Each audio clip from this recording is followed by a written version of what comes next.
సాజీరా, లవంగాలు, కొబ్బరి 4 స్పూన్లు అండి, బిర్యానీ ఆకు 4, నెయ్యి 3 స్పూన్లు వేసుకున్నాను, ఆయిల్ నెయ్యి 4 స్పూన్లు అండి. దాంట్లో ఒక ప్యాకెట్ అంటే 100 గ్రాములు అల్లం వెల్లుల్లి పేస్ట్ అండి. సాజీరా వేయాలండి. సాజీరా, యాలకలు 10 యాలకలు, దాల్చిన చెక్క, లవంగాలు, బిర్యానీ ఆకు,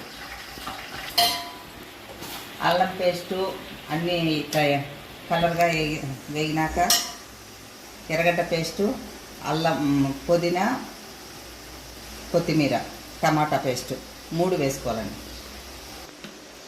2 స్పూన్లు సాల్ట్ అండి. టీ స్పూన్తో 2 స్పూన్లు